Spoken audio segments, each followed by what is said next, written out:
Hello, welcome everybody to the Hoop Social, the Creator Hour. I am your host, Orry Berce. I am hanging out here today talking and so ready to talk some NBA playoff action. And we have an excellent guest today, a fellow content creator, Big B Sports Talk. Make sure you follow him. We will get into that a little later, though. First and foremost, we have to get into what has been going on in the NBA conversation world as of late. A lot of conversation about the awards that have been released and who got what. With that, Jokic got the MVP award, which surprises, very little when you think about it. I feel like most NBA fans were not surprised by Nikola Jokic winning again. But the NBA media personalities that exist seem to think that SGA was more deserving to the point that they kind of even said it to his face and got a little weird. And I'm I find that SGA. This is why I've made the point in numerous videos that MVP shares is far more important of a statistic than who actually wins the MVP award. Because are we going to take away from what Shea Gilgeous Alexander has done this season because Nikola Jokic won the award? Of course not. That's silly.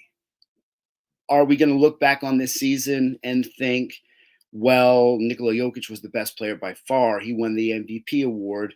Nobody else was deserving of the MVP award. Well, some people might think like that to a certain extent because I know that MVPs and accolades do stand the test of time. But given that we are now in the analytical advanced statistic era and we are able to keep track of these statistics, we are able to see that stat that I spoke of, MVP shares, which basically determines, how valuable all the players were in that season. And all the players that got a share of that MVP award all would be deserving of that MVP award. You know just as well as I do, narrative, context, uh, bias, so many things play into this award. So many details that we honestly wish didn't play into this award as much. I know most NBA fans wish there was a more objective, simplistic way to determine best from better and greatest from good, but we're just not at that point universally yet. So we have to use the data that we have to determine how valuable everybody was this year. SGA had an MVP caliber season. It's undeniable. Over 30 points per game, scored over 30 like 50 times, over two steals a game. The first guy since MJ to average over 30 and two steals a game. And his team was a number one seed, best player on a one seed, and had a historic season. That normally, sure, qualifies you for the MVP award. But there's a guy out there that had a historically great season as well and got the two seed and by all accounts deserves it according to every advanced analytic that you look at. This guy leads. So it's the compelling cases exist for both. We can't get to a point where we insult people and start, creating other narratives that maybe downplay the players that were in contention. What we have to start doing is just valuing everybody in contention and valuing them in a very similar fashion. And I'm not trying to devalue what it means to be the most valuable player, but in that same breath, we can all admit that the award, well, once again, isn't necessarily representative of who the most outstanding player is. hasn't necessarily been fully representative of what value or what value means. We don't have a lot of transparency as to what value is. It's never been truly established. We've had six seeds or players on six seeds win the award. We've had the best player on one seeds win the award. Like we're kind of all over the place. The guys with the best stats win the award sometimes, while the guy with the most wins the award sometimes. I mean, maybe we're at a point where we just go, hey, these were the 10 best players in 2024. And then maybe you can just qualify them into some sort of hierarchy after that if you'd like. But maybe that's how we do it. Maybe everything just becomes some sort of tier system for the top 10 players every season. And we just kind of throw some of these traditions aside a little bit. I'm not trying to be crazy. I'm not trying to say get rid of it, but I just, it's an imperfect system. So an imperfect system, like all imperfect systems, should be looked at, reviewed, and maybe reconsidered a little bit. And maybe we find out a better way to determine the best players every year. So I don't know. That's my thought on the matter.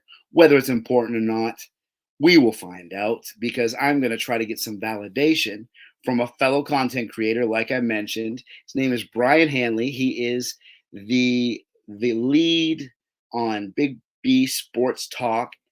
If you have TikTok or YouTube or any of the social media platforms, you might have seen him before. He covers a lot of different sports: NBA, NFL, college football, and he's very articulate and well versed in all the sports. So I had to get him on here. Welcome, Brian, and everybody. Welcome, Big B Sports Talk. Hi, what's going on, man? How are you doing? Doing good, man. How are you? How are you? I'm doing well. I'm doing well. Thank you. I appreciate the opportunity and glad I was able to come on. Absolutely. I thoroughly appreciate you coming through. You're one of the people that was on the short list of who I wanted to go quickly. So thank you for being available. I appreciate it. Yep, no problem. All right. So I typically like to dive into the journey of the creator first, but my segues were off this time. I'm not gonna lie. So I need to get your opinion a little bit on the Joker SGA MVP, value of MVP. I mean, do you have any opinions on this? I know you've talked I a little bit on your show, so what could you add? Yeah, I mean, I do. I mean, here's the thing. First off, I don't think that we could have went wrong with whoever the top three were obviously Jokic, SGA, and Luca. And I don't think we could have been wrong whoever won. I don't think there was a wrong answer. I know we're in a day and age where if you have a different opinion about somebody, you don't know what you're talking about. You don't know ball or something like that. But I think any way that you went with this, you would have been right. Look, no, I think in my point of view, I think SGA should have won the award. But that doesn't mean that Jokic wasn't deserving. It doesn't mean that. It just means that I think somebody else should have won, and that's fine. But to say that Jokic didn't deserve the award is crazy with the numbers and everything that he put up. And if it had went the other way, or if Luka would have won, you could have said the same thing about the other two. So I think it's just one of those years, where you just kind of say, you know what, it is what it is. I will say this, my man, is that I think there's some voter. I don't want to necessarily say voter fatigue, but I think there's some Yes, you voter do. Yes, you nonsense. do. It's just Yeah. voter nonsense that's going on because here's the thing: it's there was no way in the world like last year that they were going to allow Jokic to win three in a row. There was no. I don't care if he'd averaged 1,000 points a game. They were not going to give him the award 3 years in a row because the only person Larry Bird was the last one. So that Mm. was the reason. And these voters that are still voting are so nostalgic that they refuse to put Jokic on the same level as older players. And until we get some of those guys off the voting board and get them out of the way and get some other people that aren't going to think so nostalgically and put those people on such a high pedestal that nobody can touch them, then it's going to continue to be like this. And I said it on my show this morning. I said, it wouldn't surprise me if Jokic doesn't win another MVP award. It wouldn't surprise me at all, just for the simple fact is how far away are these voters going to let it get? Because they're going to say, well, is he really the greatest center or one of the greatest centers of all time? Well, heck, if he won 2, he has more than Shaq. You know, if he's got 2, he's got the number of MVPs that Shaq and Kobe have combined. Now, you want to talk about maybe both of those got snubbed a time or two. Yeah, we could go down that road. But that's what I think. And I think voters think, oh, wow, okay, well, we voted this guy 3 times. Are we going to give him 4? Are we going to say he's as good as LeBron and give him 4? Is that what we're going to do? I think the voters are not going to do that. I think that's why I don't put that much weight in MVP voting. Absolutely. And that I love that, because that absolutely illustrates my point, where it's such an imperfect system Yep. that, yeah, something as simple as nostalgia and bias can taint the whole pool. And that's just not right, in my opinion. And that's not an objective way of trying to figure out who the MVP is. No, not at all. Not at all. And the reason being is, and I don't mean to cut you off. I apologize. It's just, no, you're good. You're good. You could say, look at Steve Nash has 2 MVPs. At what point in time was Steve Nash a better basketball player than Kobe? Like name a year. There's no year that he was better. Literally no year. But, well, that's not what the MVP is. Well, last time I checked, doesn't it need to go to the best player? That's why I always said Michael Jordan should have 10 of these. LeBron should have a minimum of 7 of these. Kobe should have 4 or 5 of these. Shaq, the same thing. But that's not how they do it. And then you don't really know what the guidelines are. That's why I always say you can't just take MVPs and decide those guys are the best players. You just can't do that.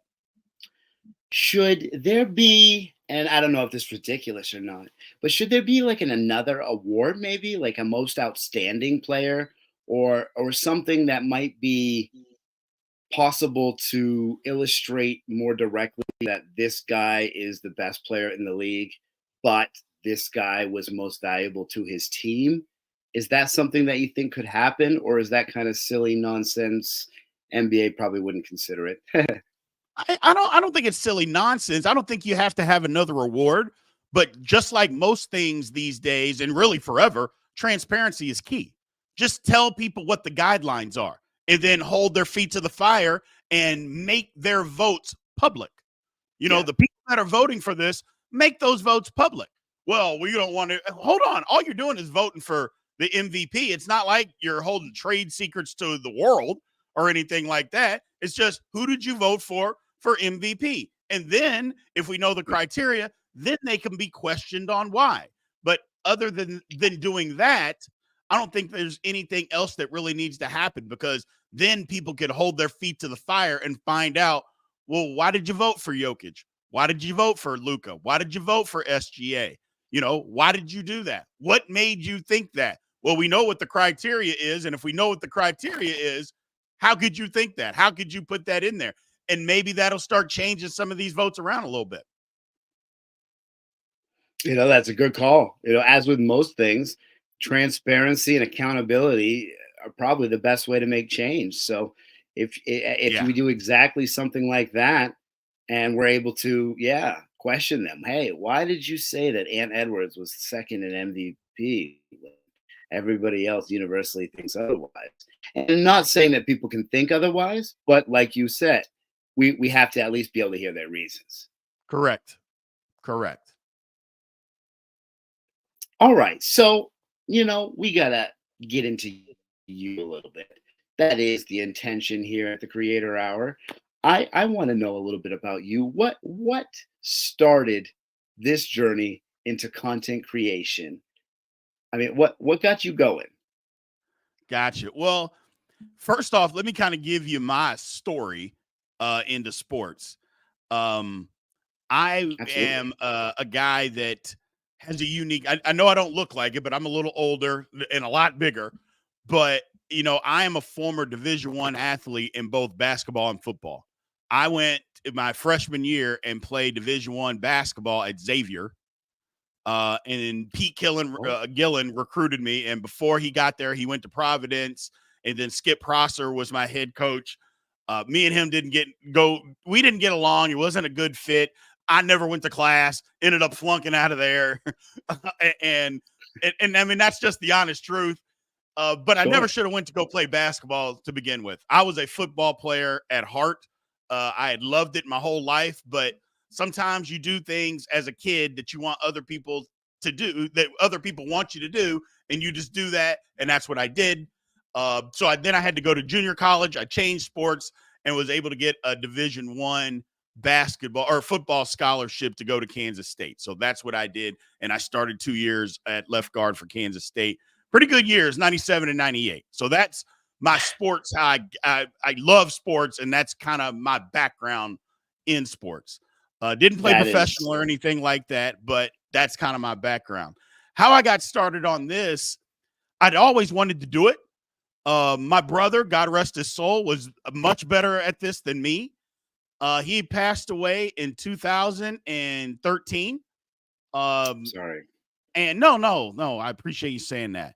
And I just thought if I'm never going to do this, I mean, I kind of changed my life after he passed away and just said, you know what? I'm going to start doing stuff that I don't want to, that I'm not going to wait to do.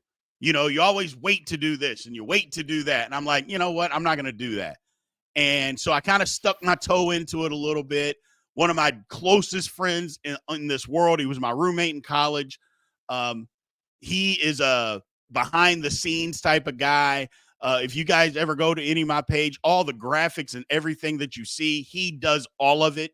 It's absolutely incredible. I'll admit, the graphics on my show are further ahead of what the actual show is. Um, but he encouraged me to do I it don't know because he about thought, that. yeah, he encouraged me to do it because he thought I was pretty good. And so I did. And then once COVID hit, I was in the mortgage industry, and that was really good for everybody that was in mortgage at the time. So I was gonna quit, and then I was like, I can't quit now. There's way too much money that's being made. I mean, everybody's making money hand over fist. But then when the interest rates jumped up, basically 3 percentage points in about a 2 month time period, I said, you know what?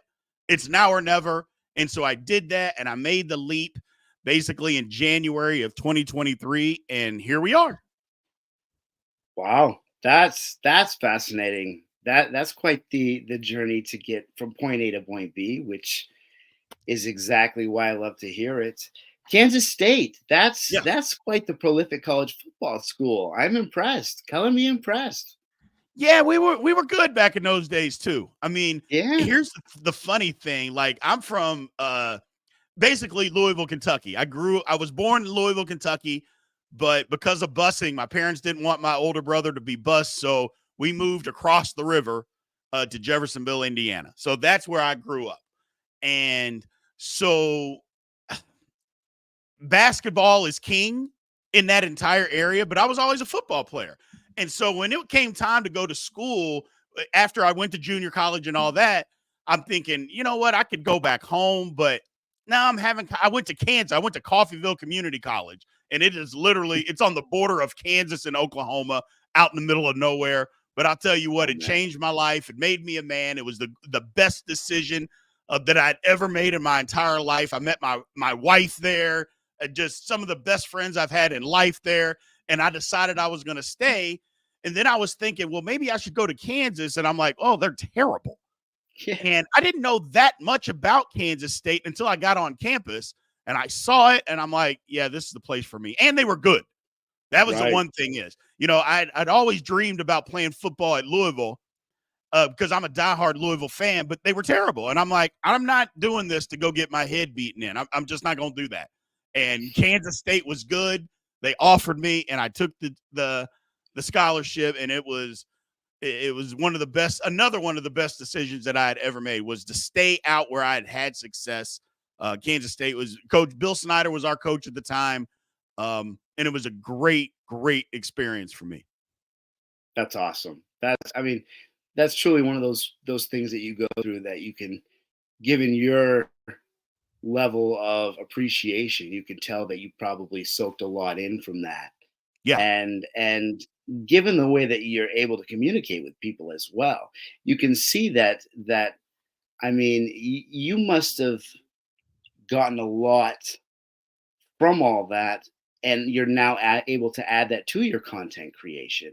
I mean, tell me how, like, being an athlete and being in that mix probably gives you better insight maybe in your content creation world. Well, here's the thing. And I tell everybody this all the time, anybody who asks. So, number one, I appreciate the question. My entire family, except for me and my brother, are educators. So my mom was a teacher, my dad, teacher, my aunt, she started out a teacher until she went into the HR department for one of the larger school districts in the country. Her daughter, my cousin, and we all grew up together. She's a teacher. My mom's best friend of 70 years, she's a teacher. Both of her two kids, they're teachers. So everybody is a teacher, in education. And so I think the communication part, you got to be able to communicate as a teacher to teach people. That's where I get it. The sports part, my dad was a high school sports. He coached football. He used to take me to all the games. That's one of the things that I tell everybody is my dad used to drive 40 minutes in rush hour traffic one way to wait for me to get home from school just to drive back another 40 minutes in that same rush hour traffic, just so he allowed me to be with him to go to games because he knew I wanted to go so bad. So that's the kind of dad that I had. So that's why awesome. I'm into sports. I am just, I love it. Now, don't get me wrong. I dabble, and I know the word now is casual. When it comes to football and basketball, whether you're talking college or professional, either one, I know it and I talk about it. Other stuff, I don't dabble into that. I feel like you need to stay in your wheelhouse, like boxing. I watch boxing and I see when a guy gets hit, I go, but I don't know the intricacies of boxing. I can't tell you that. Football, I can tell you why a guy's blocking this way, what the blocking assignment should be, where the blitz pickup needs to be. I can do that, what the coverages are. I can tell you those kinds of things because I lived it, and basically lived it my whole life. Basketball the same way. I can tell you that. But like baseball, I watch baseball. Number one, my team's the Mets and they stink. So it's hard to pay attention. I mean, the So you Mets don't were watch out a of lot it of baseball. yeah. I mean, the Mets were out of it after the first week of the season this year. So and it's just tough for me to get in, but I'm a diehard Mets fan. But yeah, that's where I get it. I just love sports. I love to watch sports. Some people like reading books.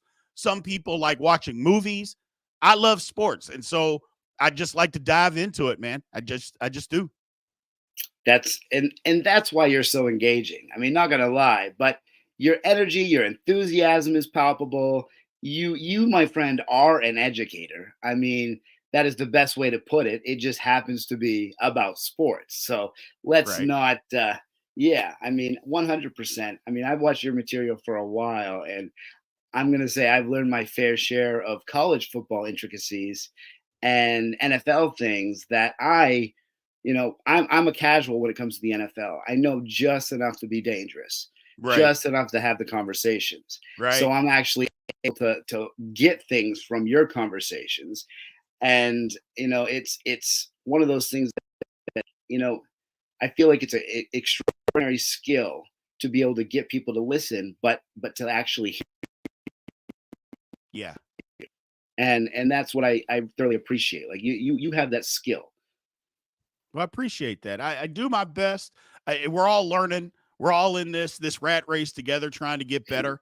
Each and every, the one thing that I absolutely do is I listen to everybody, whether I think they're good, whether I think they're bad, whether I think their setup is good, whether I think their setup is bad. I listen and I watch and I try to pull as much from what they're doing and incorporate it into myself because nobody's the best perfect or the perfect person at this. I don't care if you get 50 million views a second. Nobody's the best person at this. So you can always look at Shannon Sharp. Shannon Sharp continues to get better. Even from his Cat Williams interview, he continues to Yeah. get better. So I think that's the thing for all of us. We just have to continue just to watch each other, support each other, and continue to just get better. That, my friend, was a perfect segue because who has to get better in the NBA playoffs? Jason Tatum. Absolutely. Now, Absolutely. you see, I am a Celtics guy. I am a Jason Tatum truther. I will defend him tooth and nail at every opportunity. I'm having a hard time defending him lately. Yeah. Yeah. Well, you heard me this morning.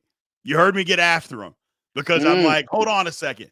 You're telling me everybody, you can't win it, all of them. And I'm like, hold on a second. Who told you that you can't win every game? Who made you feel that it was okay that you didn't win every game? That is not the mentality. And I feel like that is a mentality of people in his age group, in his generation, that we didn't win this one. We'll come back to fight another day. And don't get me wrong, it's not that you can't come back and fight another day. It's that you're comfortable allowing yourself to be in that mindset. And again, I never want to say that I'm the old mhm. school, old guy, get off my lawn type of guy. But at the same time, a mindset is a mindset. It should never be okay to lose. And when he said that, I'm just thinking, oh my goodness. No wonder Boston fans get so frustrated with him. It's because he's saying stuff like that. You think Bird, who, by the way, Larry Bird is my all-time favorite basketball player. But do you think Larry Bird would say something like that? No, he Could you wouldn't. He would imagine? never say Could you something like that. could you could you imagine Larry Bird saying, "Yeah, we can't win them all"? Yeah, I could like that, unfathomable, yeah, unfathomable. yeah. It's first, let me preface this. Larry Bird grew up in French Lick, which is about an hour and 10 minutes from where I'm from. So that's one of the reasons why I am such a Larry Bird fan. But the reason that I played basketball, and I consider myself in high school, I was pretty good, is Sure. because neither of us were the best athlete, but you just Mhm, knew how to play basketball. That's Larry Bird. He knew how to play basketball. You didn't have to be the best athlete. He just knew how to play. And then he just went out on the court and crushed you. And I that wish more people had that mentality of, you know what, I'm just going to be a really good basketball player. I'm going to outthink you. And if I have the athleticism, that can only add to it. Not enough people want to just be good basketball players. And I wish they would. I wish they would. And they had that same crazy mentality. Look, everybody can't have it all. I get that. mhm, But at the same time, you can have a mentality of I don't want to lose. You can have mhm. that mentality if you want to. It's just some people just don't, and it's unfortunate. It's just unfortunate. And it's one of those things that I particularly I feel got a bad taste in my mouth because he's also like sh- sh- shooting 41% from the fields and Yeah. like 27% from three. Like, okay, Jason Tatum is supposed to be the number one option on the Celtics squad, and he's making 6.6 field goals a game. Yeah. Under 7 field goals a game he's making currently in the playoffs so far. Yeah. That's Jalen that's Brown, in Jalen Brown, I believe, is averaging more points in the playoffs than he is. I think Derek White might be averaging more than Tatum is right I now, to think be he is honest. too. Yeah. It's If crazy. I'm being 100% honest, yeah. And Derek White, I mean, he has been certainly the biggest, best player for the Celtics so far. Not gonna lie, I mean, the most efficient, the best scoring player, the arguably the best defender. I mean, Derek White has been the best player on the Celtics. That's not how this is supposed to go. No. And sure, that could carry us through the East for a little while, but that's not going to get us a championship. Nope, it's not. And it's unfortunate because it's almost like we're saying Derek White will get flack because, well, Derek White can't be your best player on a championship team, but he can't. If he's your best player, especially when you got Jason Tatum and Jalen Brown, And if Derek White's going to end up being your best player, you're not going to win it. You need Mhm. those guys. Those are the stars. They have to be your best players, and last night was it was the perfect example where Derek White didn't have a crazy game. He just played a normal Derek White game, and you end up getting blown out. Well, what's that about? Mhm. And Mhm. again, Derek White didn't play bad. He didn't. He just didn't give you the crazy games that he had been giving you. He plays a normal Derek White game and you get blown out because your two superstars aren't doing anything. Again, that might be good enough to get you out of the East, but you're going to Mhm. get embarrassed in the finals. That's just that because like what Tatum is doing is so unprecedented at this moment. Like he was averaging 27 in the regular season, which is fine for Tatum. He did it on a normal efficiency. If we were just getting average Jason Tatum right now, the Celtics would probably be trumping everybody. Like that, we could have been witnessing two sweeps if we just got Right. average Jason Tatum. We are getting way below average Jason Tatum. I understand he's affecting the game in other ways. I'm not ignorant to that. He is averaging 10 rebounds, 5 assists. He's playmaking, he's playing defense, he's doing other things. I totally get that.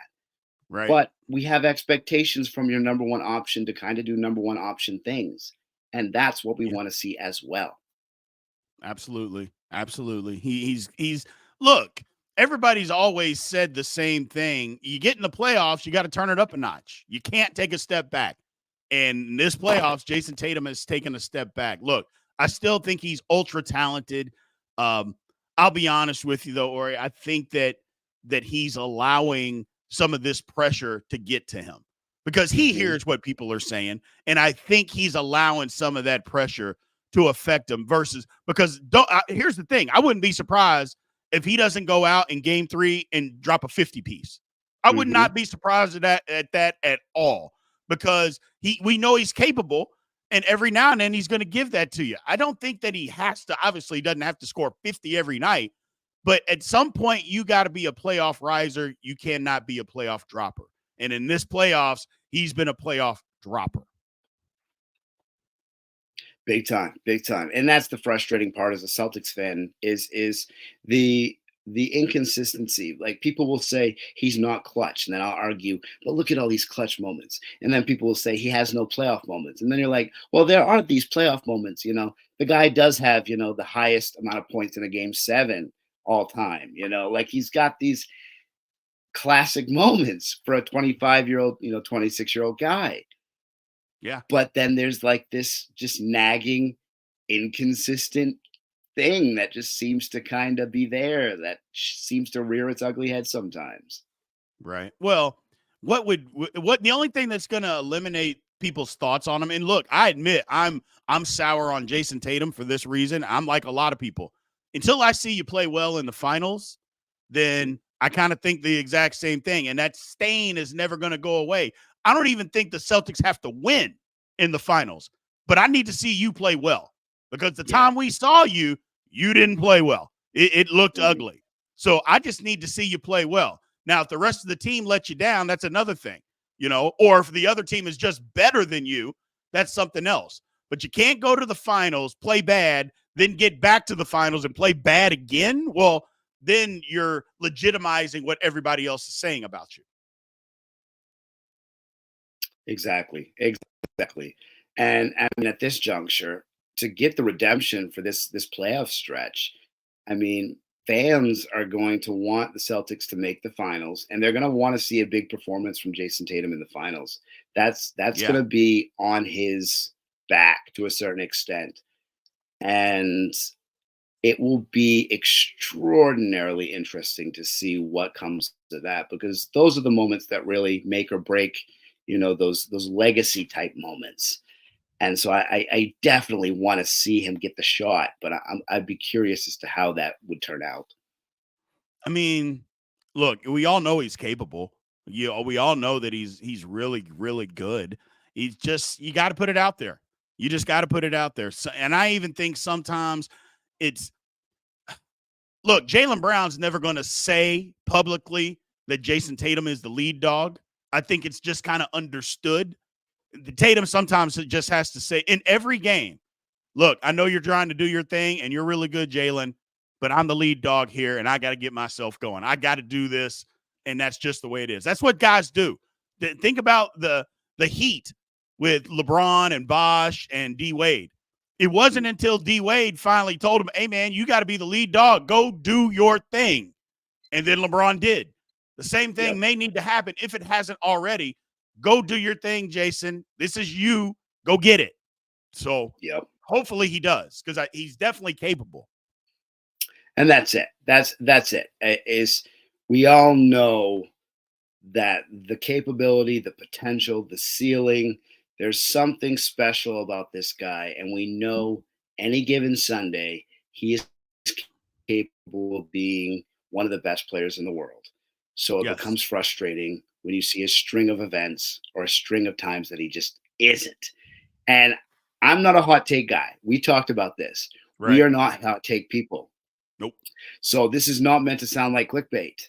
But, quote, I tell you now, if Donovan Mitchell is the best player in this Cleveland Cavaliers series, Boston is in trouble. Yeah. No, I fully agree. I fully agree. Look what Donovan Mitchell, obviously the Celtics are better than the Magic, but when Donovan Mitchell turned it on, the Magic had no answer. And I actually think that the Celtics do have an answer, but if Mitchell is the best player, you're 100% right. Cause we know Mitchell, he'll go for 53 games in a row if you let him.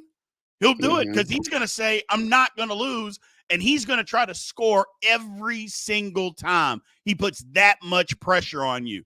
And if you let him get going, he'll get going. So, yeah, I think Boston's got to do something because if Mitchell, I don't think it's a hot take at all. If Mitchell's the best player in this series, Boston's going to have a problem. Yeah, absolutely. Absolutely. And now to kind of turn the page a little bit, with an indie background, it makes sense naturally to discuss the Indiana Pacers versus the Knicks.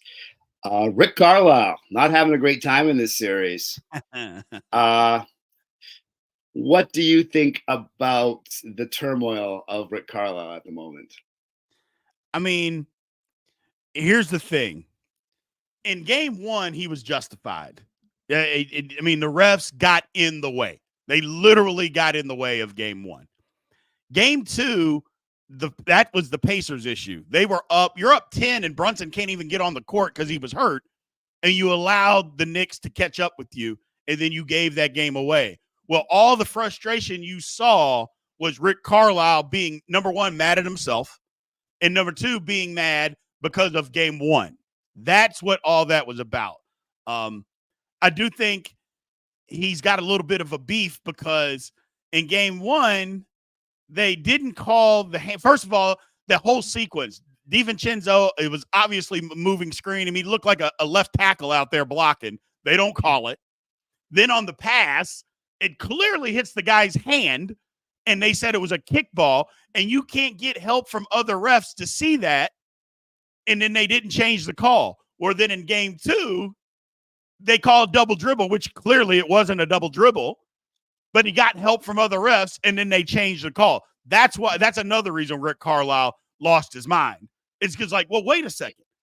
You cheated us, and cheating is a relative term, but you cheated us in game one and got help or didn't get help. Now you get help, and it goes against us. What the hell is going on here? So he's got a beef, but he's got more of a beef of game one than game two. That's fair. That's fair. I'm getting sick and tired, and I'm sure you are too, though. I'm hearing about these referees. This, once again, not meant to sound like clickbait, but I'm not going to get fined. Are the NBA refs the worst refs of any major sport? Absolutely. Well, baseball refs are pretty bad. And that's where I think it's close. Like the umpires in the strike zone, yeah, that is fair. But I feel like I am more likely to know what a catch is than ever see an NBA ref call an accurate game all the way through. Yeah. And then look, I get it. A lot of the plays are split second decisions, and the block charge is one of the hardest plays in sports to referee. I Mm, absolutely understand that, certainly. but more times than not, they get it wrong. And at Hmm. some point, when do they have to get it right? But yeah, NBA refereeing has taken a downturn, and it is bad. It's been bad. The last 5 years of NBA officiating has been horrendous. It hasn't been bad. It hasn't been terrible. It has been horrendous. And I don't know how Well, you change yeah, it. I really don't. neither do I. I have no idea. Like, this isn't one of those things where you can be making new rules and all of a sudden it gets better. Like, it's at this point become kind of a culture of bad refereeing. Like, and we Yes. I don't know how you thoroughly just eliminate that and start over again and try to create a better atmosphere. Like, do we let replay officials control more? Do we let other people with other sets of eyes have more of a say? Like, I'm genuinely unsure of how this gets remedied, but something has to change. Yeah, something definitely has to change. I think one of the things that I've always said, or at least I've said here recently, I shouldn't say always said, is need to do a better job of recruiting refs in all sports from college. You know, we Mm, always talk about only 0.000 whatever it is 1% make it to the professional level in whatever sport there is. Well, that doesn't mean some of those guys or gals can't make good officials. I go, so mm, start recruiting out of there and make it a priority to say, you know what? Here's an academy that we're going to start. If you want to come and try to be an official, come and let's do this. Maybe you're not going to make it to the NBA. Okay, well, if you're not going to make it to the NBA, maybe you could be an official in the NBA and start going that route with the recruiting yeah. because, and then don't make them, don't put them through the ringer so they have to be an official for 20 years before they're allowed to get to the NBA. Don't make it that, you Mm, know, put them through right. whatever they need to go through and make them earn it. Don't get me wrong, but I think that's part of it. People are like, heck, I don't want to be or ref in high school games till I'm 40 and never Hmm. get an opportunity to move up to the NBA. I think they want to see some younger guys or gals get there. Absolutely, and that's definitely one of the things that needs to occur to some extent is kind of a youth movement and just Yeah. maybe a reform of the system a little bit, Yes. which is always the best way. I mean, it's just a matter of Adam Silver and the NBA taking the right steps to, they have to at first admit it's a problem. Correct. And once they admit it's a problem, then they can truly tackle it and maybe be a little more transparent and yeah, create a better system from the top down, like a farm Yep. system, like you said. So that's a good call. Yeah, I just you put a farm system in place, and then you go from there. I think refereeing in all sports. Look, I'm not trying to be an old guy basher. Heck, I'm an old guy. I'm 48. I think at some point you've got to a youth movement and just an influx of younger, strong officials is something that they need. And what better way to get better officials than people that far gone from actually participating in said sport? Exactly, exactly. And then because of that farm system, you get them learning from the vets, maybe, and Yes. you create this whole new culture, and maybe with that, yeah, progress comes. I think that's definitely a good way to start things for sure. Yep. And now, New York indie, Paul Pierce, who recently I know is now working with Skip Bayless on Undisputed, says that he still has Indy in this series because he's afraid that Tom Thibodeau is going to run New York into the ground. I know that has been a criticism of Thibodeau in the past. Do you think that that could happen before they're able to take care of the Pacers? Yeah. Yeah. I mean, first of all, attrition is rearing its ugly head in New York because guys are hurt, and you're starting to see it. Um, OG is out tonight. Brunson's got a hurt foot. Who knows whether he's 60, 70, 80%. I'm not sure. But that's the risk that you run when you run your starters 40 plus minutes every game. I'm like, at some point you got to have a bench, and your bench Mhm. has to help you. So while Paul Pierce always, and I mean always, has crazy takes, in this Yeah. case, he absolutely he's right. You know, Thibodeau will run his starters into the ground. We've seen it. You got to trust your bench, because if you're not going to trust your bench, why are you paying them? Well, you know, why do you have them if you're never going to trust them? And it doesn't seem like he ever does, and it could be a problem. So Pierce is right. Yeah. Yeah, absolutely. Hey, as a Paul Pierce connoisseur, aficionado slash truther, I will say I am always glad when he says something that isn't crazy or wild. For a while there, he was bordering some Gilbert Arenas level style takes. So I was, Yeah, you yeah, know, I mean, that I'm sorry, no chill, Gil. We have plenty of chill here. No. yeah. Um, Now to move to the Western Conference. I don't know a better way to put this, but what in the world has happened to the Denver Nuggets that now a team that was considered the inevitable title run favorites is with their back against the wall facing a potential sweep? What happened? Well, I think they're being defended. It's kind of the lost art of the NBA defense. Who would have thought? But that's what's happening to Denver, is that they're just being defended. You know, KCP, you're not going to rely on him for a ton of scoring, but he's usually good for 3 to 5 corner threes a game. That's been non-existent. Michael Porter Jr., they finally said, we're going to make you pass the basketball, which we all know Michael Porter Jr. does not like passing the basketball at all. And they've said, we're not going to just let you stand out there and shoot threes. We're going to defend you. Jamal Murray, I don't want to hear the hurt excuse. If you're so hurt, and I brought this up the other day, how many times have you heard a guy that's so hurt, but yet he takes 18 shots in a game? That doesn't happen. You know, if you're hurt, you take 7 shots, you take 8 shots, not 18. You just didn't make any of them. They've decided we're going to make you work, and we're going to pick him up full court, and that's what they're doing. And they're making him work for just to get the ball up court.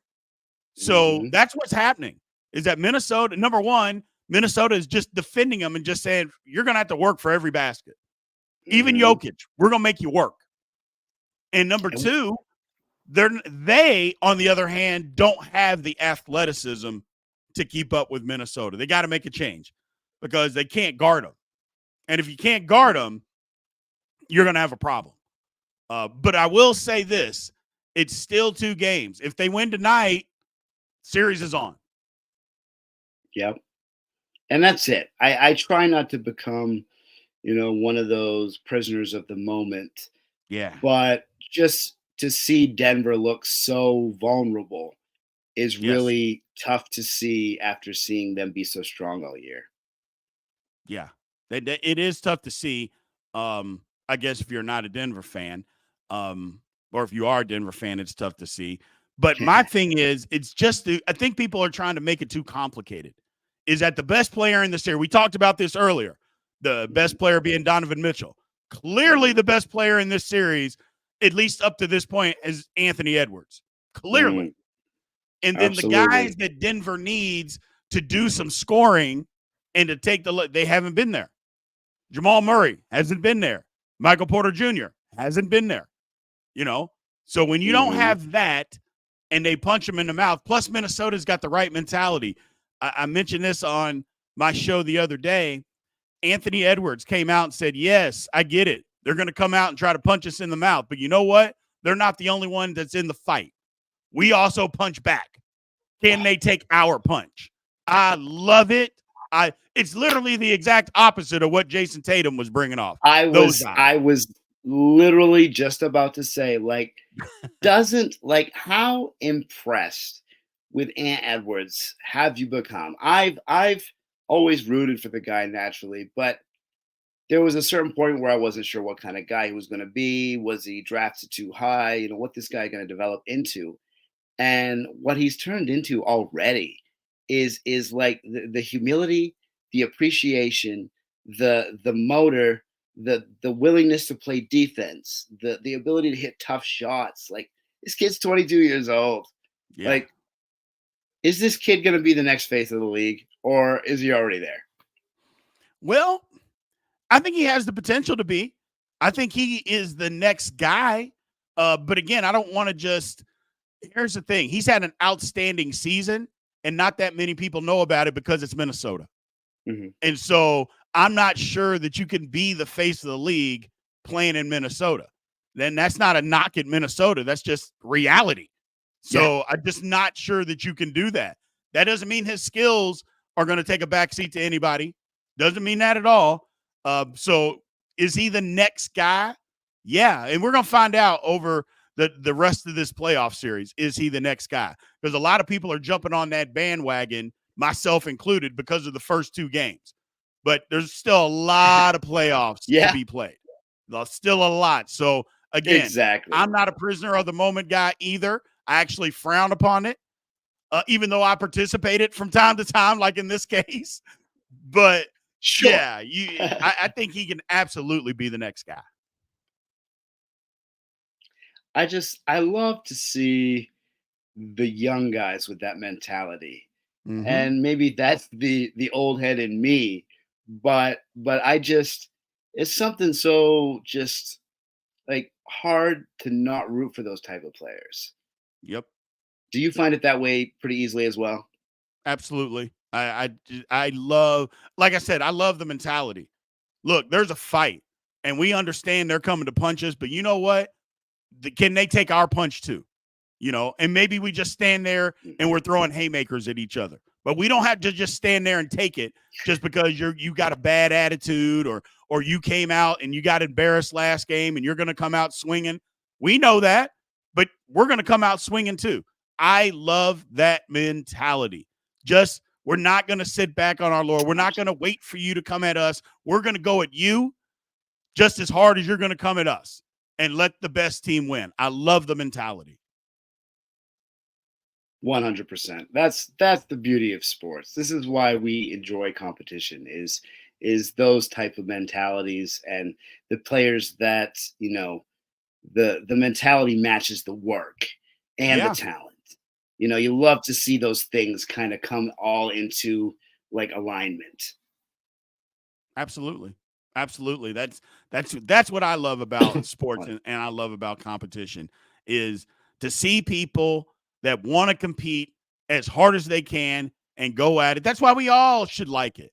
It doesn't Mhm. always have to be the hatred for somebody else. Hey, you know what? I get tired of that debate. I don't even participate in those GOAT debates. I just don't, Oh. because I know where they go. And it's, Mhm. well, one person is good, and because I don't agree with you, then I have to say that other person stinks or they're washed. And I just don't participate in that. I love competition. That's why I don't even have a favorite NBA team. That is not my thing. I root Yeah. for players. I want players to play good and succeed. You're never going to hear me, unless you're playing against the Pittsburgh Steelers or Kansas State or Louisville. I never say I want somebody to play bad. That's just not my DNA. I want everybody to play well, and I want our team to win. Period. End of story. Absolutely. Absolutely. I mean, you want this, because successful athletes lead to, an engaging sport, and the more rounded the ambassador, the the better the product is. And Anthony Yes. Edwards, some of these guys, the way that they can be, because that's what we expect from our athletes naturally, is they have to be some sort of ambassador for their league. And so to have these guys that represent at such a young age already this mindset, yeah, it's going to put the NBA in a good place. I love this youth movement for sure. Yep. Yep. It's going to put the NBA. NBA is Pardon in me. great hands right now. It is going to be in great hands. As long as everybody stays level headed, the NBA is going to be just fine. Yes, yes, 100%. And that's why I would tell anybody that is looking for a sport to follow of the major American sports, the NBA is for you. because it is exciting. It is growing. It is international, unlike the NFL. No offense, I love the NFL, but the NBA just has more of that international pull. And with so many talented young players across the board on every single team, where the sport, it's 5 on 5. One player makes such a big, significant difference on an NBA basketball court. It's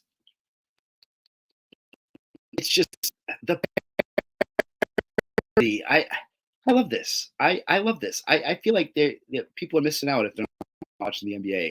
Do you agree? Yeah, absolutely. Absolutely. Like I love other sports. I love football is obviously my diehard number one sport, but I love the NBA. I mean, it's the best Sure. basketball in the world.